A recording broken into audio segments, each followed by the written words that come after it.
मदन गोपालम वृंदारण्य पुरंदरम श्री गोविंदम प्रपद्येहम दीनानुग्रहकारकम।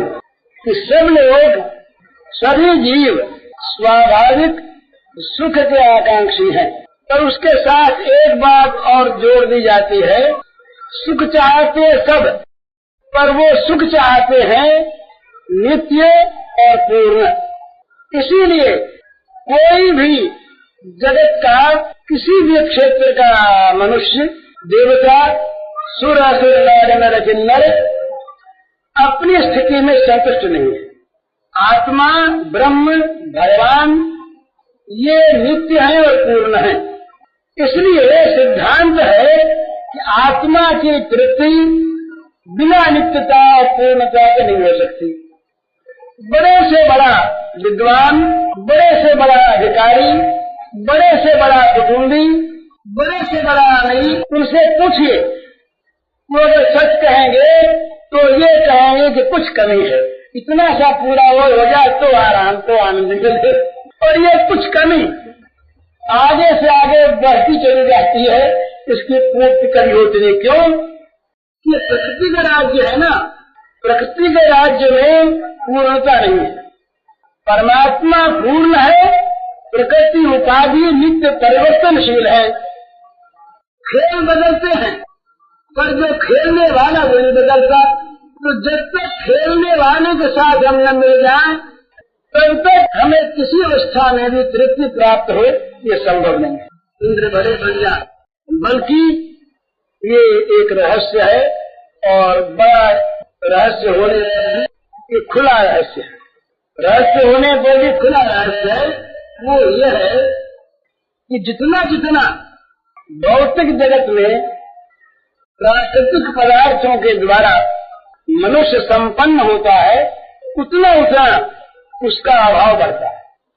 जिस आदमी के पास 10 रुपए महीने की आमदनी है, वो 100 तक में मान लेता है कि 100 हो जाए तो काम हो जाए। पर जिसके करोड़ रुपए है पास में और करोड़ की आमदनी है, वो क्या सोचाएगा? स्वाभाविक बात है, वो चाहेगा कि 100 करोड़ हो जाए, उससे भी ज्यादा हो जाए। तो ये नियम है, ये किसी व्यक्ति की बात नहीं, ये नियम है कि जो जिस अवस्था में है उसमें अपूर्णता का अनुभव करता है और आगे बढ़ना चाहता है। ये प्रकृति का नियम है, निश्चय सभी और सभी की बात है, सवाल है, ये बात नहीं। ये जितना जितना प्रकृति का राज्य है, प्रकृति के राज्य में जो जो अभाव की पूर्ति होती है, जो अभावों की वृद्धि होती है। जैसे बहुत मामूली बात, किसी का लड़का नहीं है, पुत्र नहीं है, पुत्र का अभाव है, वो चाहता है पुत्र मिले। पुत्र न होने का दुख है, बड़ी वेदना है, पर पुत्र न होने भर की वेदना है। पुत्र हो गया, अभाव की पूर्ति हुई ना, पर अभाव की पूर्ति होते ही पुत्र ने आते ही मानो कहना शुरू किया कि देखो मुझे पालना है, मुझे पढ़ाना है, मुझे बड़ा करना है, मुझे योग्य बनाना है, मेरा विवाह करना है, शादी करनी है, मुझे फिर अपना वारिस बनाना है, और मेरे लिए अमुक अमुक चीज इकट्ठी करके तब मरना है। ये पुत्र में पैदा होते ही अपनी पुत्रता की भाषा में, चाहे वाणी ने खुली हो, कह देता है।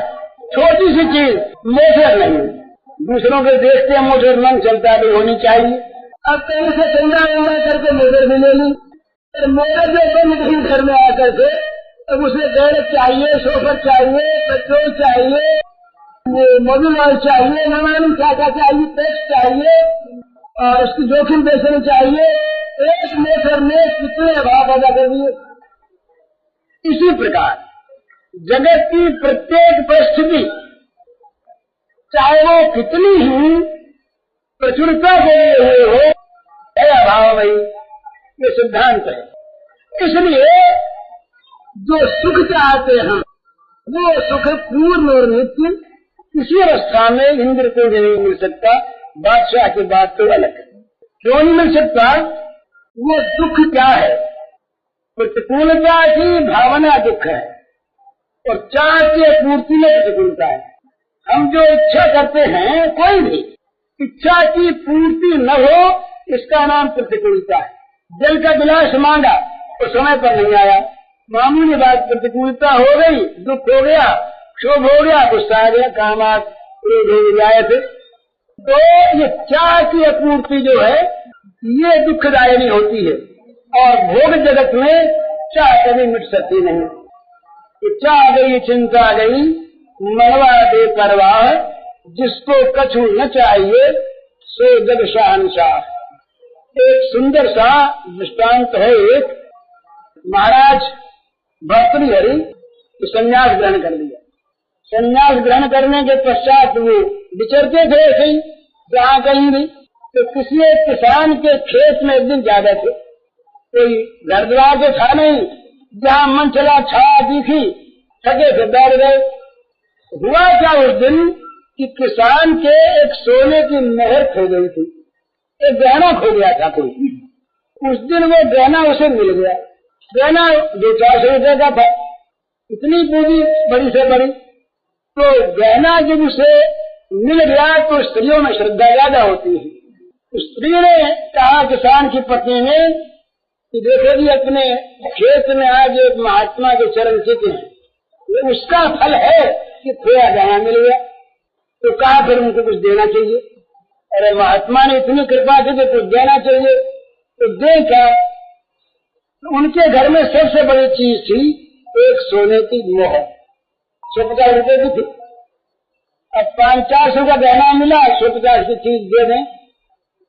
तो वो किसान था जाट, वो मोहर ले करके खेत में गया। खेत में जा करके उसने महाराज को दंडवत किया, सन्यासी जी को, और मोहर सामने रख दी। महात्मा जी बोले भैया ये क्या है? तो महाराज कुछ नहीं है। तो आपके चरण चिकने से बड़ा उपकार हो गया, खोया हुआ गहना मिल गया। तो घर वाले ने कहा कुछ भेंट दे दे सीधा बेचारा। तो ये भेंट रखी है। बोले ये है क्या? कहा ये तो सोने की मोहर है। तो बोले भैया किसी भिखमंगे को दे दो। अब उसके समझ में नहीं आई कि भिखमंगा क्या होता है। अरे कॉपियां लगाए बैठे, इनके पास कोई सामान नहीं, कोई पदार्थ नहीं, कोई खाने पीने की चीज नहीं, पेटी बेटी नहीं।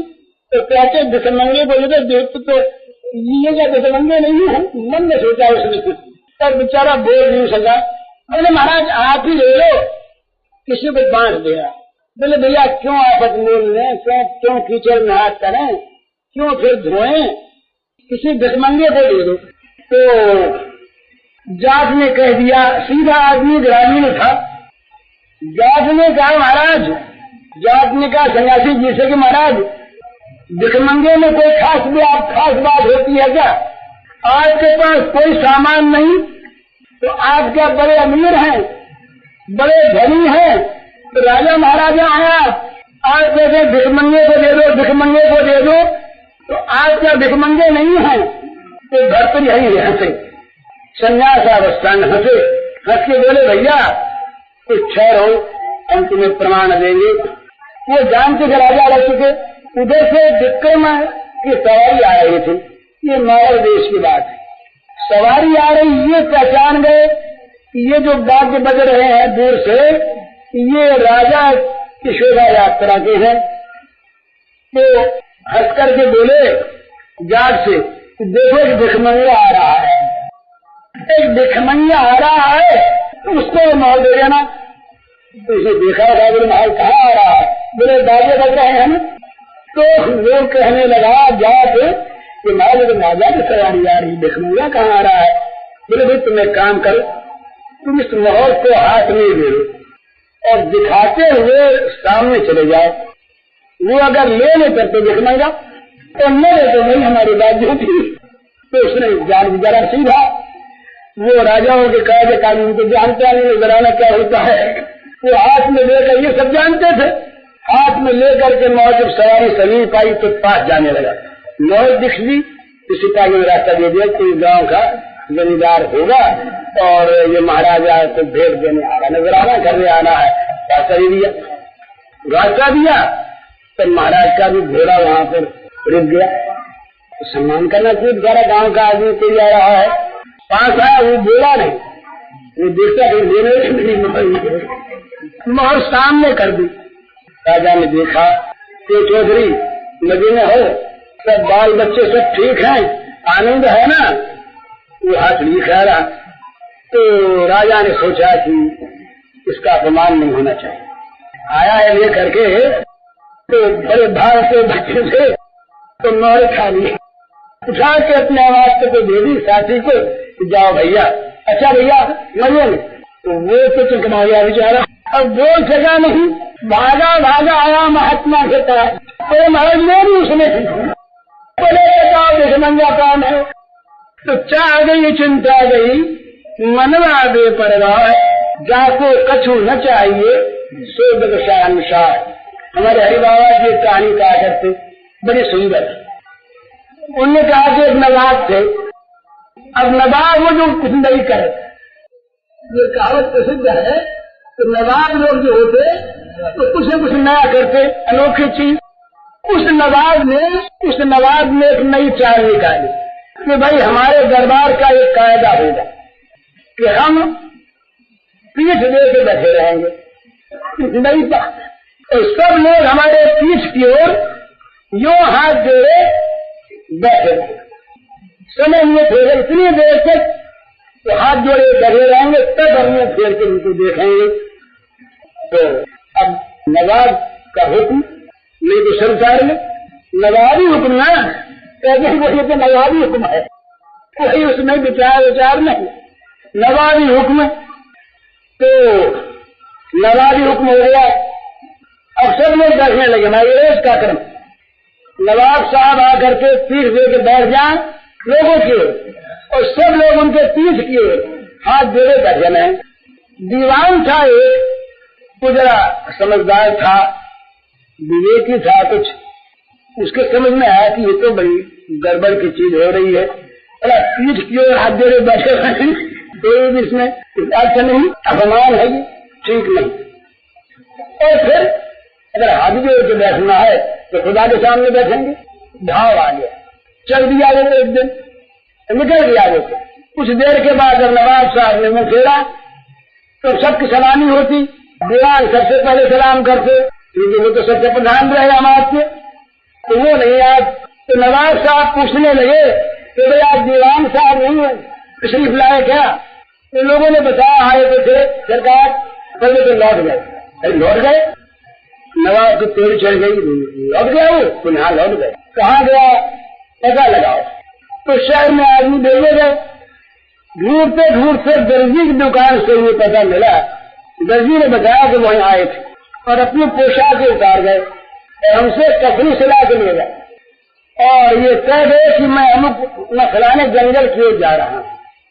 आगे कहा नवाब साहब से कि जंगल की ओर गया, कपड़ी लेकर के पोशाक उतार दी। अब वो ठंडे पड़ गए, घर जाते थे तो गुस्सा बढ़ता ही, कपड़ी लेके गया है, कहीं फकीर हो गया तो चलो जरा उसको देखा। तो नवाब साहब खुद पहुंचे उस जंगल में, ढूंढते ढांढते एक चादर ले जाकर चादर बिछाए अपना बैठा। जब नवाब को देखा दूर से आते तो पैर लंबे कर लिए, पैर पसार के बैठ गया। तो नवाब ने आज ये नया ढंग देखा, नवाब के सामने पैर पसारे कोई बैठे तो नवाब के जीवन का नया अनुभव। तो नवाब ने पहले पूछा कि दीवान साहब ने पैर कैसे पसारे? बोले हुजूर जैसे हाथ सिकोड़े। अब देख लीजिए हाथ सिकोड़ने का क्या फल है। आज के पीठ की ओर हाथ जोड़े हम बने रहते थे और आज हमने जब आप जमीन मोड़ लिया तो मेरे पैरों के सामने आप खड़े। भागती फिरती थी दुनिया जब तलब करते थे हम तो आगे तक नहीं आते और अब बेकरार आने को है। अब आने के लिए बेकरार कैसे दर्शन मिल जाए, कैसे मिल जाए? तो चाह गई चिंता गई मनवा बेपरवाह। तो मैं कह रहा था, विषय अपना ये था कि सुख सब चाहते हैं पर सुख चाहते हैं पूर्ण और नित्य जो आत्मा का स्वरूप है। इसके बिना आत्मा की तृप्ति नहीं हो सकती, स्वरूप जीवन हुए बिना अभी मृत्यु सकती है। तो सुख चाहते हैं पर चाहते उन पदार्थों से हैं, उन प्राणियों से हैं वे परिस्थितियों से हैं जो स्वयं अपूर्ण और अनित्य हैं। अपूर्ण और अनित्य जो है वो असुख है और वो दुखालय है। तो भगवान ने 3 नाम दिए हैं। भगवान ने भगवत सत्ता को न मानने वाले, भगवान को न देखकर जगत को देखने वाले लोगों के लिए जगत के 3 नाम दिए, असुखम, दुखालयम और दुख योनयः। 3 नाम है। अनित्यम असुखम लोकम इमं प्राप्त भजस्व नाम, अनित्यम असुखम। और दुखालयम अशाश्वतम, दुखालयम अशाश्वतम अनित्यम। और तीसरा यही संस्पर्शजा भोगा दुख योनय एवते आद्यंत कौंतेय न तेषु रमते बुला। यहाँ बुद्धिमान की परिभाषा कर दी भगवान ने। संसार में हम लोग जो हैं बुद्धि में किसी को अपना समकक्ष नहीं मानते। बुद्धि में सब हमसे नीचे, यह अहंकार मनुष्य को होता है। परंतु बुद्धिमान कौन? जो जड़ में प्रेम करे, जो अनित्य और असुख में प्रेम करे, जो दुखों को उत्पन्न करने वाले खेत में बीज बोए, वो बुद्धिमान है क्या? तो भगवान ने 7 शब्दों में कहा, ये ही संस्पर्शजा भोगा दुख योनय एवते आद्यंतवंत कौंतेय न तेषु रमते बुला। ये जितने भी स्पर्शज भोग हैं, इंद्रियों के द्वारा भोगे जाने वाले, ये सब के सब दुख योनय, दुख की उत्पत्ति के क्षेत्र है। दुख योनय, इनसे दुखों की पैदाइश होती है, दुखों को जन्म देने वाले हैं ये, और आद्यंत वाले हैं। इसलिए बुद्धिमान लोग इनमें रमते नहीं। तो बात ये कह रहा था मैं कि जब तक हम अपने सुख की चाह को अनित्य और अपूर्ण दुखमय पदार्थों से पूर्ण करना चाहते हैं, वहाँ से निराशा पर निराशा होगी, अतृप्ति पर अतृप्ति होगी, दुख पर दुख होगा, ये कभी मिट नहीं सकता। इसलिए जीवन में किसी भाग्यवान के सत्य नहीं आती। वो घड़ी एक आती है, वो एक क्षण आता है, और वो बड़े भाग्य से आता है, बड़े सौभाग्य का लक्षण है, बड़ा भारी, बड़े पुण्य का लक्षण है ये। जब वो अकेले लोग दिखाने की वहाँ चीज नहीं रहती, असली बात ये उसके ध्यान में आ जाता है कि ये विषय दुखमय और अनित्य है, और भगवान ही पूर्ण नित्य और अखंड सुख स्वरूप। ये बात जिस दिन उसके ध्यान में आती है, उसके सौभाग्य का उदय है। सौभाग्य का उदय ये नहीं होता भेदों से। बड़ा नाम, बड़ा यश, बड़ी कीर्ति, बड़ा अधिकार, बड़ा पद मिल गया, और यदि वो भगवत चरणारविंद से विमुख है, तो तुलसीदास महाराज ने एक ऐसी बात कही, महाराज ये नर नरक रूप जीवत जग भव भंजन पद विमुख अभागी। वो अभागी है और उनका नरक रूप जीवन है। जो भगवान को छोड़कर विषयों में प्रेम करते हैं, वे लोग ये जगह और शिव जी के वचन है, सुनहु माते लोग अभागी हरित जीव विषय अनुरागी। आए लखन सम को बड़भागी राम पदार विंद अनुरागी। रमाउलास राम अनुरागी सजत बनल नर बड़भागी। ये बड़भागी और अभागी की व्याख्या की भगवान ये तुलसीदास जी ने। विषयों से जिसका प्रेम है वो अभागा, और भगवान से जिसका प्रेम है वो भाग्यवान बड़भागी। विषय भर रहे तो एक बात याद रहे, भगवान का प्रेम विषयों से कहता है इस भाषा में, मन की भाषा में, कि देखो तुम रहो, पर भगवान के आसन को छोड़कर नीचे उतर जाओ और भगवान की सेवा में रहो तो तुम्हारे लिए स्थान। अगर तुम भगवान के आसन को छेड़ते रहना चाहोगे तो जला दिए जाओगे। बड़े सुसंपत्ति सदन सुख सूर्यनाथ तुझाई। क्यों? ये जो चीज है जो हमें नरकों में ले जाए, वो एक नरक भोगना अच्छा, बड़ी बड़ी बात नरक करता था दुष्ट संग जनि देहि विधाता।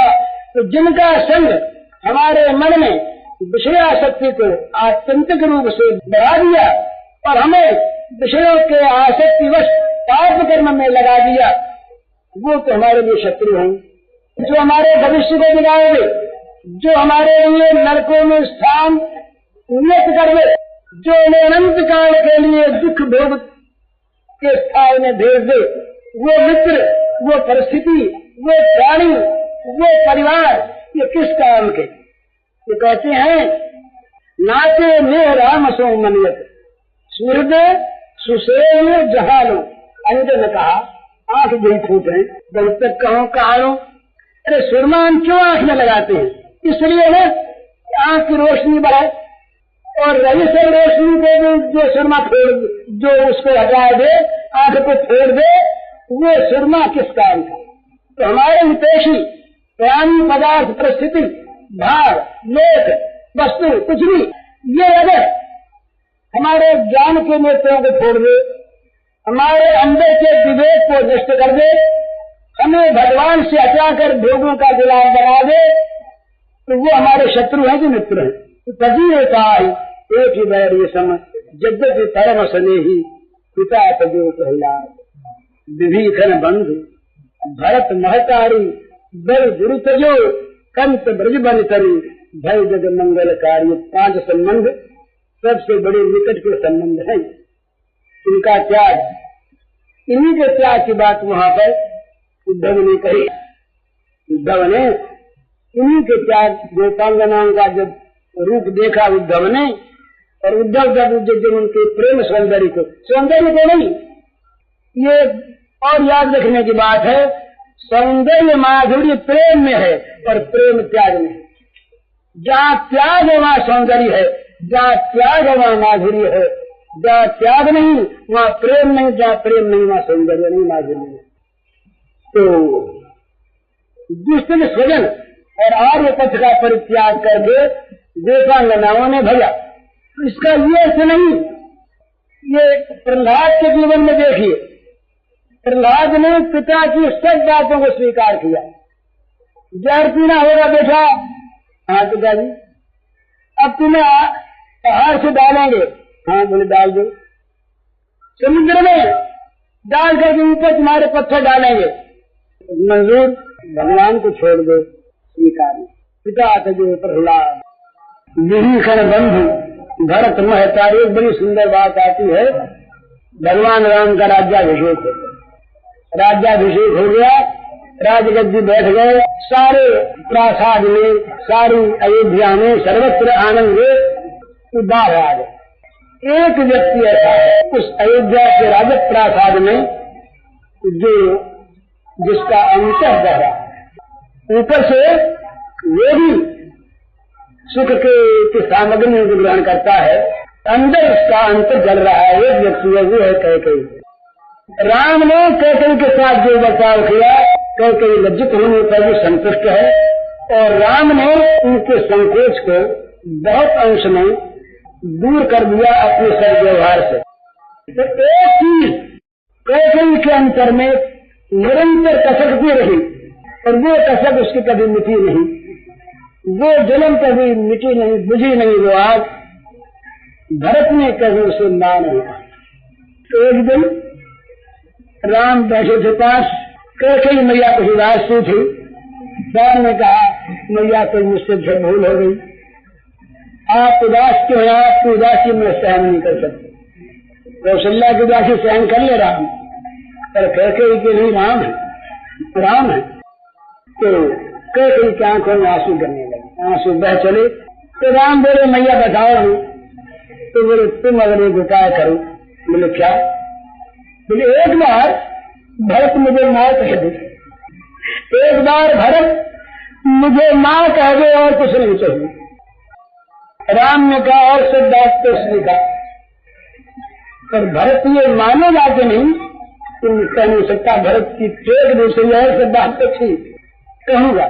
भरत से राम मिले, भरत से बोले भैया एक बात कहनी है, तुमसे स्वीकार कर लो। तो क्या तो लगा वहाँ भक्त समझ गए तो ऐसी कोई बात है जो स्वीकार करने योग्य नहीं है, नहीं तो सोचने लगता कि कैसे करो, करते ही। तो भक्त बड़े बुद्धिमान, बोले सरकार कैसे तो मां के आने के सिर्फ और 2 आज्ञा अवसर स्वीकार। भरत महतारी राम से विमुख करने का जो आयोजन करे वो माँ भी माँ नहीं, भगवान से हटाने का प्रयत्न करने वाला पति भी पति नहीं, गुरु भी गुरु नहीं, पिता भी पिता नहीं, भाई भी भाई नहीं। लाख शैली विभीषण में, लेकिन राम का अपमान, राम का परित्याग सह नहीं सके विभीषण। चाहे वो राजनीति के क्षेत्र में वो देशद्रोही माने जाए, वो अलग आंख है, लेकिन भक्ति के क्षेत्र में तो बड़े ऊंचे से ऊंचे शरणागति के एक प्रतीक हैं। तो कह नहीं रहा था कि भोगों की चाह जब तक है तब तक सुख नहीं होगा, और भोगों की चाह जब तक भोगों में सुख की आस्था है तब तक मिटेगी नहीं। तो इसलिए यहाँ से आरंभ होता है, जब किसी के जीवन में वो घड़ी सत्संग के द्वारा, स्वाध्याय के द्वारा, भगवत कृपा से, महात्माओं के संग से बड़ा भारी दुख बढ़ने पर भी वो दुख भी सुख, जितने संपूर्ण शाश्वत ये जगत गुरु भगवत दर्शन दर्शनम, उनके दुख का वरदान मांगा। सुख के माथे सिर पड़ो जिन्नान हृदय से जाए, बलिहार युवा दुख की जो तल पर राम रचाए। मतलब कहने का यह है कि जो प्राणी, जो परिस्थिति, जो पदार्थ, जो संबंधी, जो प्रियजन, जो प्रिय वस्तु भगवान से अलग करने वाली हो, वो वस्तु हमारी रूह त्याज्य है। ये भाव आएगा कब? जब भगवत कृपा से ये 2 बात जीवन में पैदा होगी। जगत के सारे क्षेत्रों में जहाँ जहाँ भगवान को न देखकर जगत को देखते हैं, वहाँ वहाँ पर दुख ही दुख है, दुखारयम दुखारयम। ये बुद्ध भगवान ने लिखा ठीक एकदम दुखम दुखम, ये ठीक है। जहाँ भगवान नहीं वहाँ दुख ही दुख है, नहीं तो आत्मिक सुख है, दुख की कल्पना नहीं है। जगत में 2 ही चीज है, जहाँ भगवान है वहाँ तो दुख की कल्पना नहीं, और जहाँ भगवान की स्मृति है और जगत सामने है वहाँ पे सुख की कल्पना नहीं है। सुख के नाम पर बार बार दुख आते। तो जीव को सुख चाहिए, सुख चाहिए तो वो क्या करे? जहाँ सुख है, जहाँ वो सुख का भंडार है, उसको पकड़े। वो क्या है कि जो पूर्ण है और नित्य है। पूर्ण और नित्य जो है उसका नाम भगवान है। उसका नाम चाहे ब्रह्म रखें, कृष्ण हो, राम हो, नारायण हो, शिव हो, विष्णु हो, देवी हो, दुर्गा हो, अल्लाह हो, बोले कोई आपत्ति की बात नहीं। अल्लाह में राम भेद नहीं। अगर वो राम वाला अल्लाह है, वो अल्लाह वाला राम है तो भेद नहीं। तत्व एक, सत्य एक। जब जो नित्य है, पूर्ण है, सच्चिदानंदमय है, ऐसा जो परम तत्व है, पूर्ण नित्य अखंड, उसको पकड़ना है। अब उसको पकड़ने के 2 तरीके हैं, विस्तार की बात नहीं। एक है सत्य छोड़कर उसे पकड़, और एक है उसको पकड़ने से सब छोड़ जाए। यही भेद है, एक वैराग्य का मार्ग है, एक राग का मार्ग है। इसीलिए इस भक्ति का नाम है रागा निगा भक्ति। ये गौरी संप्रदाय का ये शब्द है। ये रागात्मिका का अनुकरण करने वाली यशोदा मैया है, कौशल्या मैया है, श्री राम सुदाम है, अर्जुन है, ये गोप बालक है और ये गोप बेटियां हैं, इन सब के साथ भगवान का राग का संबंध है। ये राग के द्वारा भगवान को भजते, और जहाँ राग से भजा वहाँ सब छूट गया। एक छोटी सी कथा सुना करके मैं इसको पूरा करूंगा। शिशिर बाबू का ग्रंथ है, शिशिर कुमार घोष का, मुझे बड़ा प्रिय है, काव्य है। उसका नाम है काला चांद गीता। काला माने कृष्ण, चांद माने चंद्र, और उसके गीत ये गीता। तो काला चांद गीता उसका नाम है। बड़ा सुंदर ग्रंथ। इसमें एक प्रसंग आता है राग मार्ग से भरने का। इसमें गोपी तत्व का निर्देश है, बहुत संक्षेप में, बड़ा स्पष्ट। 5 सखियां हैं, 5 सखियां हैं, 5 के विभिन्न नाम हैं। 5 सखियां एक दिन एक सुंदर फले फूले अरण्य में, बगीचा नहीं अरण्य है, बैठी हैं, फूलों की माला गूंथ रही है, श्रृंगारवती है, बेड़ी में फूल गुथे हुए हैं, सुंदर सुंदर वस्त्राभूषणों से सुसज्जित हैं, पर आंखों में आंसू। तो इस पर चर्चा कर रहे हैं प्राणनाथ कहाँ मिले, कैसे मिले। इतने में दिखाई देते हैं एक विरक्त सन्यासी, मस्तक मुंडित है, एक कोपीन पास है, तन जर्जर है, अत्यंत विरक्त, अत्यंत जगत को विस्मृत, इस प्रकार के एक महात्मा दिखाई दे। स्वाभाविक मन में जिज्ञासा उत्पन्न हुई कि ये महात्मा हमारे भगवान का पता जानते होंगे, महात्मा न ठहरे, उनके भगवान कहीं खो गए थे, जाने नहीं थे, पर कहीं वो अंतर्ध्यान हो गए या प्रेम चित्तावस्था में दिखाई नहीं दिए, कुछ भी हुआ। वो श्याम सुंदर के वियोग में रो रहे थे, तो देखा साधु को, तो मन में ये जिज्ञासा पैदा हो गई कि साधु के द्वारा शायद हमारे प्राणनाथ प्राण वल्लभ हृदय वल्लभ का संधान कहीं मिल जाए। तो उठी, एक उठी, 4 उठी, 5 उठी, चलने में प्रणाम किया, हाथ जोड़े, चल धूल दूर से ली, महात्मा दयाल बोले, कहो क्या बात है, क्यों रो रही हो? तो बोली हमारे भगवान कहीं खो गए। और साधु वो ज्ञानवान, पहली बात में उनको ये लगा कि मूर्खा खो गए, तो भगवान भी खोते रहता, ये अज्ञ है, जानते नहीं। बोले हमारे भगवान कहीं खो गए महाराज, आप जानते हो तो बताइए। बोले सब जगह है। बोले हमारे आँख हो जाए, बताइए। तो महात्मा ने वो जिस मार्ग फेंकते थे, जिससे वो गए वही जानते थे बेचारे, सच्ची बात, सच्ची आदमी थे। तो महात्मा ने कहा देखो तुम लोग बड़ी पगड़ी मालूम होती है, अरे ये सुंदर सुंदर तुमने लहंगा पहन रखा, साड़ी पहन रखी, काजल लगा रखा, और ये बेड़ी गुथे हुए, सभी धगी बैठी और माला गूंथ रही, और भगवान नहीं जाए, पगड़ी करी थी। तो बोले महाराज भगवान कैसे मिले? तो बोले देखो तुम सबको छोड़ो, वस्त्राभूषणों का परित्याग करो और केश मुंडन कराओ, वैराग्य धारण करो, अरण्य में जाकर के एकांत में तप करो, शरीर को क्षीण करो, तब भगवान मिलेंगे। अब वो 5 एक दूसरे का मुंह ताकने लगी। एक मेरी महाराज ये तो समझ में नहीं आई बात, वो हमारे भगवान को कभी ऐसा नहीं कहते, वो तो हमें मिले ही हैं, उनको नया नहीं नाम प्राप्त करना है, वो कहीं छिप गए, खो गए। हम खाली आपसे पता पूछते हैं, हमें को चाहिए नहीं, ये सिद्धांत पैदा, हमें चाहिए नहीं, वो तो हमको प्राप्त है।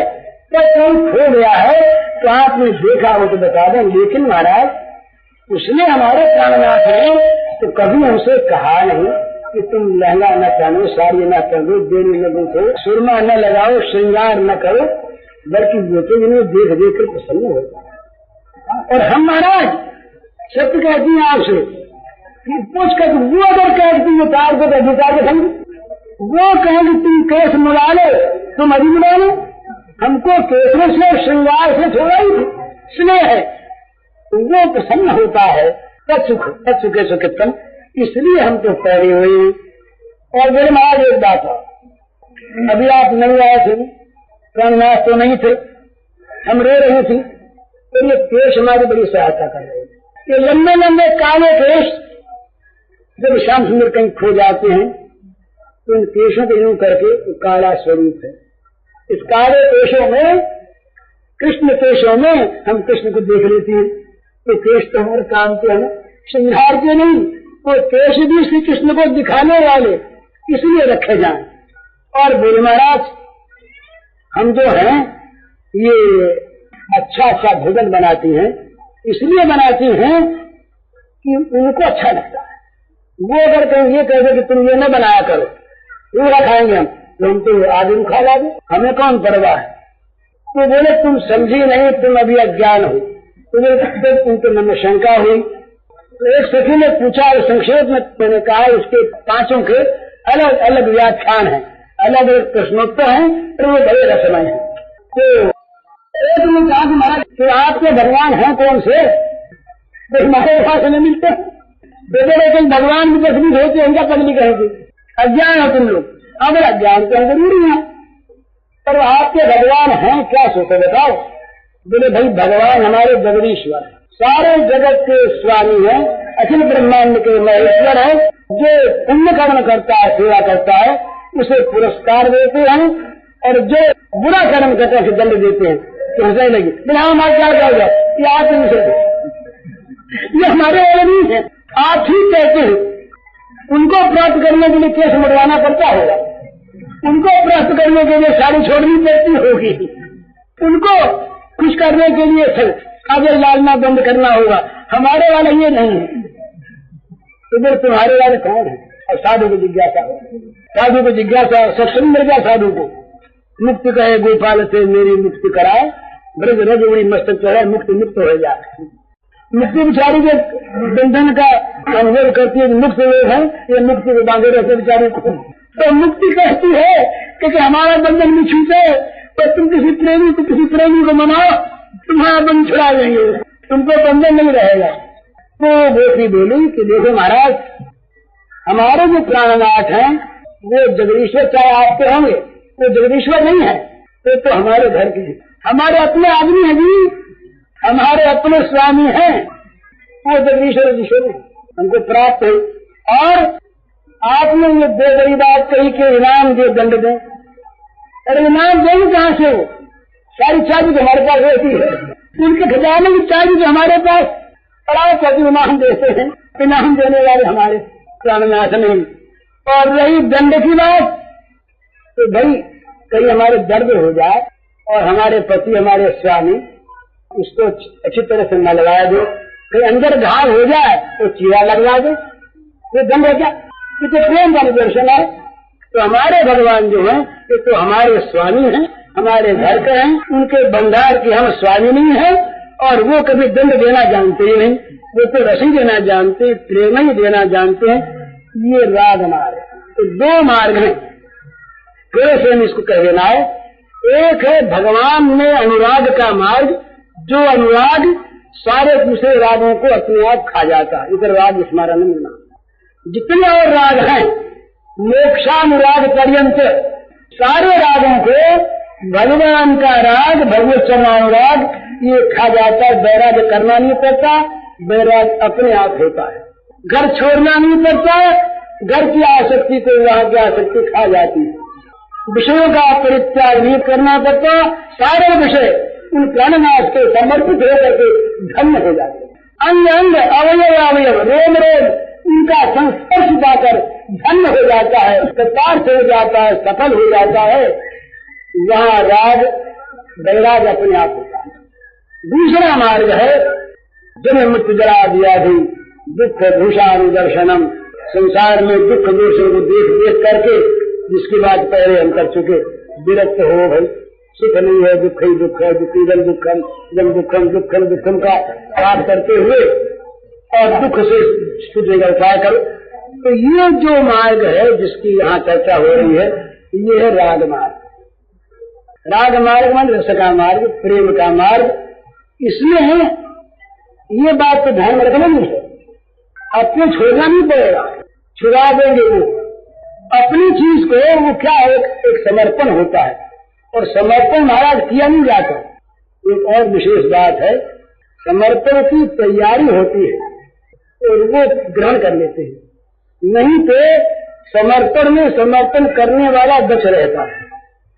वो समर्पक अहम जो है ना, वो रह जाता, समर्पण पूर्ण नहीं होता। तो समर्पण की तैयारी, बोले ठीक ले लो, ले रहे हैं तैयार, वो तैयार, देखा तैयार है, दूसरा कोई नहीं ले लिया, ले लिया तो छोड़ने जानते नहीं। ये भगवान का गुण है, दोष है, वो पकड़ के छोड़ना नहीं जानते, ग्रहण करके परित्याग करना नहीं जानते, ये उनका स्वभाव है। तो इस राग मार्ग में दो चीज आवश्यक है, दो चीज आवश्यक है। एक तो अपने पुरुषार्थ के, अभिमान का अभाव। मैं प्राप्त करूंगा अपने में दैन्य और भगवत कृपा पर विश्वास। ये जहाँ नेगेटिव पॉजिटिव जब मिल जाते हैं तत्व तो उसके अंदर विद्युत पैदा हो जाता है। तो नेगेटिव है दैन्य और कृपा पर विश्वास है पॉजिटिव। धन और ऋण, ये धन और ऋण ये दोनों जब मिल जाते हैं तो अपना दैन्य और भगवत कृपा चाह के साथ मिल जाए तो एक चीज पैदा होती है। वो पैदा होती है भगवान के द्वारा दिया हुआ राग प्रेम। ये विश्वास से मिलता है। ये किसी साधन का फल नहीं। साधना करके तो प्रेम प्राप्त कर ले, देगा क्या वो? उसके पास गंदी से गंदी चीजें हैं, क्या उसे भगवान का प्रेम मिलेगा?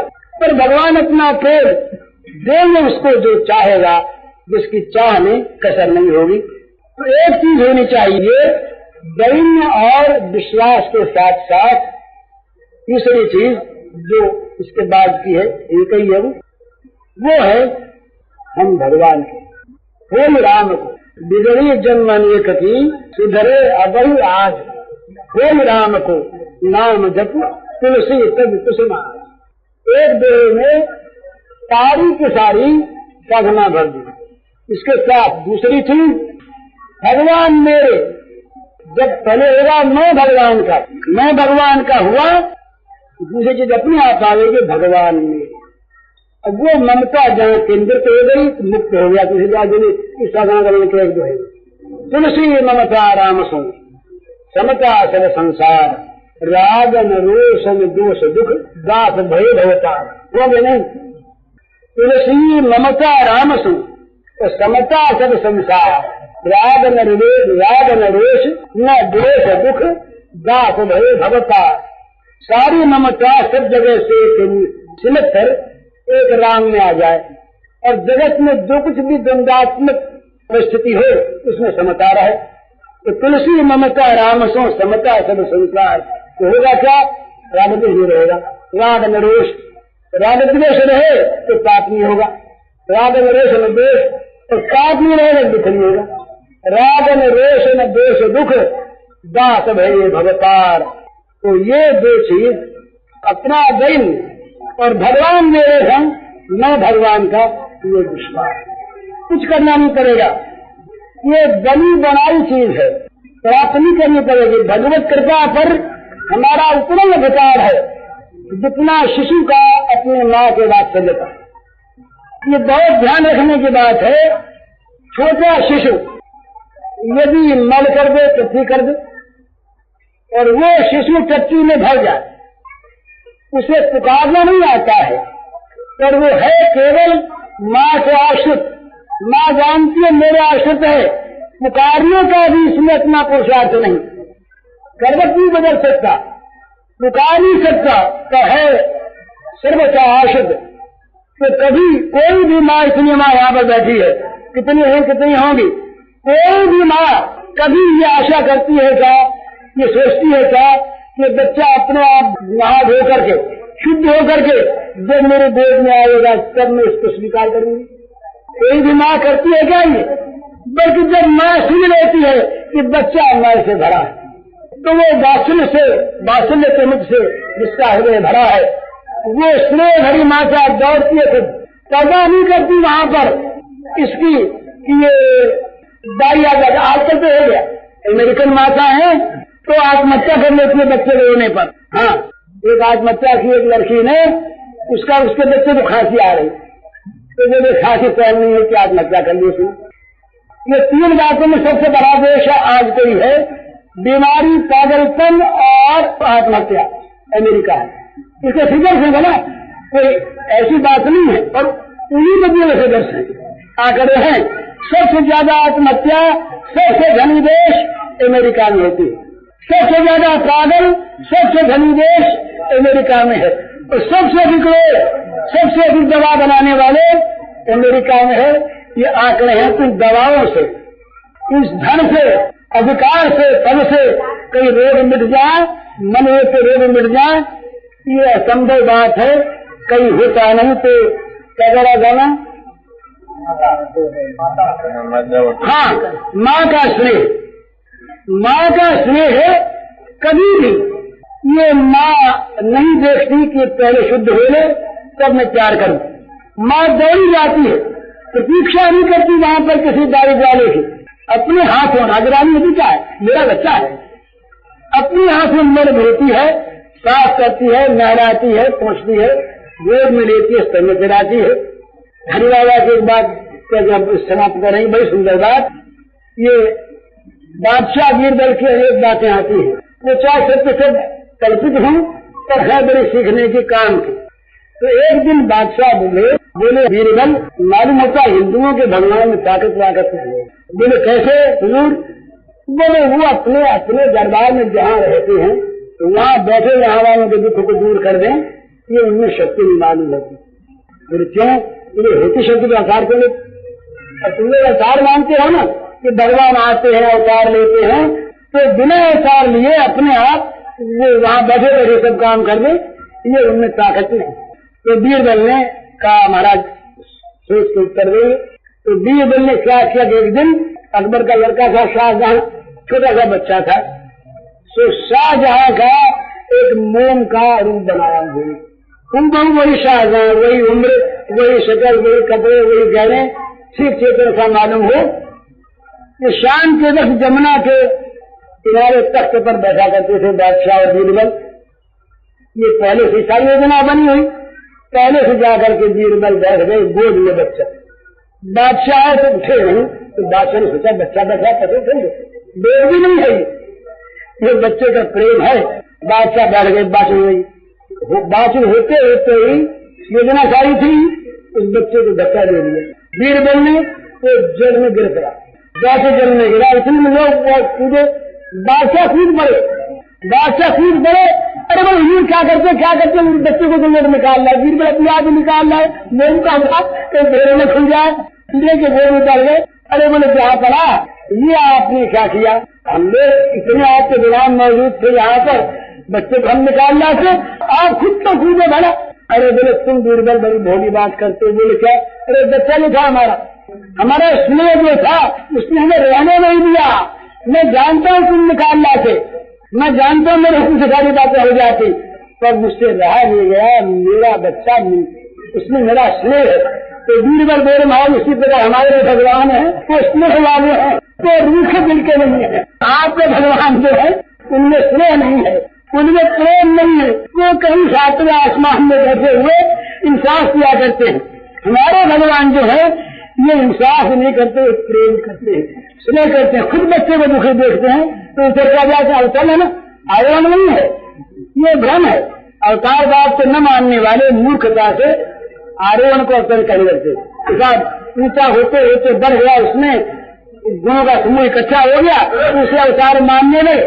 ये तो अवतार शब्द की व्याख्या नहीं, वो तो अवतरण है, आरोहण से नहीं है। तो हमारे भगवान से ये करते, तो ये जो राज का मार्ग है, तो जो राज का मार्ग है, राज के मार्ग में भगवान होते हमारे निजजन, भगवान नहीं, सत्ताधारी नहीं। सत्ताधारी है अपने पर वो तो गोद में खेलने वाले, साथ खेलने वाले, साथ खाने वाले, साथ सोने वाले, साथ विहार करने वाले, माँ की लकड़ी से डर जाने वाले, मित्रों से हार जाने वाले, अर्जुन का रचना करने वाले, इस प्रकार से हर एक काम करने वाले भगवान हमारे निजजन और हम उनके निजजन। ये जहाँ निजजनत्व का भाव है तो वहाँ राजमार्ग, और जहाँ सर्वसत्तामय सर्वव्यापी भगवान का जहाँ भाव है वहाँ वैराग्य है। तो ये राजमार्ग का ये अपने यहाँ का ये उत्सव है। तो राजमार्ग का उत्सव, वैराग्य मार्ग का उत्सव, अंतिम चीज एक ही है, वो दो नहीं, जो प्राप्तव्य है वो दो नहीं है। इन दो में हाँ ये जरूर है कि एक प्रशांत आनंद है, एक उच्छल का आनंद है। प्रशांत आनंद जो है उसकी भूमि में आवश्यकता नहीं है। वहाँ तो नाचने कूदने भागने वाले, नृत्य करने वाले, मतलब वर्मा पीड़म ऐसे शाम सुंदर चाहिए, वहाँ बैठे हुए ध्यान लगाए हुए, वो फिर महाभारत में भीष्म का ध्यान लगा दिया भगवान, ये ध्यान करते थे। ये भी तीन नहीं है, ये बड़ा व्यवहार थोड़ा कि महाभारत के भगवान दूसरे, मैंने द्वारका के दूसरे, मथुरा के दूसरे और ब्रज के दूसरे, ये बात नहीं। एक ही भगवान, वही मथुरा के, वही द्वारका के, वही ब्रज के। ये लीला जो तीनों अपने अपने स्थान में आदर्श। और ये तो अपना मानते हैं ना, भक्त मानते हैं, प्रेमी मानते हैं। अरे बताया है महाराज, तो रण क्षेत्र में जहाँ भगवान कवच वेश पहने और हाथ में धनुष बाण लिए, तलवार बांधे, वहाँ पे किसी गोपी को ले जाए या किसी गोपी के सामने स्वरूप में भगवान आ जाए, किसी सखा के सामने, छोटे छोटे ग्वाल बाल बड़े सिपाही आ गए से, तो वो सिपाही नहीं चाहिए, तो अपना प्यारा चाहिए, नित्य चाहिए, सखा चाहिए, साथ खेलने वाला चाहिए। तो इसलिए ब्रज के जो भगवान है ये ब्रजवासियों के लिए श्रेष्ठतम, और मथुरा के भगवान है वो श्रेष्ठतर है, और द्वारका के हैं वो श्रेष्ठ है। तो तीनों श्रेष्ठतम है, एक ही तो। अब इसके बाद यहाँ एक पद गाय होगा और उसके पश्चात सभी काव्यों का उत्सव प्रारंभ होगा। उत्सव में स्थान तो वो इधर इस पौधे के अंदर उसकी भूमिका तैयार हो रही है कलात्मक, थोड़ी देर तो वो जब तैयार हो जाएगी तो ये पर्दा आएगा, लेकिन उस पर किसी का पैर न टिकाए, वहाँ कोई नहीं आया भी, इसलिए उस समय उसे नहीं, दूर से भले ही उसके दर्शन करें। फिर सब लोग उठ जाएंगे, यहाँ माता रह जाएंगे, और कुछ लोग हैं उसके आस पास यहाँ पर भी कुछ दूर तक चले आए तो बैठ जाएंगे, उसके अंदर सब लोग नहीं जाएंगे। कभी कानों के समय जो लोग जाने वाले होंगे जाएंगे, बाकी लोग देखने का मिलेंगे।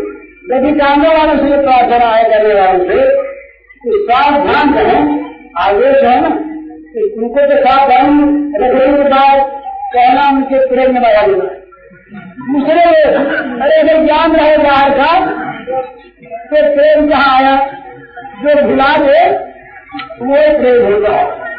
तो दूसरे लोग साथ भाई रखें कि ये सभी काम में खींचे तो उछलेगा उस समय है तो वहाँ तो काज नदी बह गई, उसमें बंद बाबा भी नाचे, बूढ़े नाचे तो फिर गद्दार तरुण सब बूढ़े नाचे, बच्चे नाचे, जवान नाचे। यहाँ भी आप देखेंगे ये हमारे बूढ़े बाबा जो है बागी जी महाराज और लक्ष्मी नारायण जी बैठ ये इतने बूढ़े हैं। हमने देखा ऋषिमान विद्याभूषण बहुत बड़े विद्वान थे, 96 साल की उम्र में उनके अंदर नाचते थे। ऐसा सुंदर नाच गौर बनी था ऋषि का उनका लंबे लंबे देश ऋषि से मालूम होते 104 वर्ष होते मरे। उन्होंने वैष्णव साहित्य पर बहुत लिखा, बहुत बड़े विद्वान थे। तो उस समय आप देखेंगे कि नाचने वाले में आप हित लगे होंगे, जिनको नाचने में शर्म आदमी हो तो मंदिर भागे बिल्कुल। और जो दिखाने के लिए नाचेंगे वो गंभीर है। और आचार्य लोग जो हम ये निरीक्षण करेंगे काम ठीक हो रहा है, आचार्य लोग जो है निरीक्षक रहेंगे, आरोग्य चित्र वाले रहेंगे और सब लोग आने मिलेंगे। तो उस दिन है जो वो दही तुमसे नवनीत इत्र गुलाब जल इनसे वो मिला हुआ जो द्रव पदार्थ है वो उछलेगा, उसका नृत्य होगा। तो द्रव पदार्थ ना चलेगा, तो जरा ख्याल रखें झांकी की ओर न जाए और माताओं की ओर ये अलग आएंगे। माता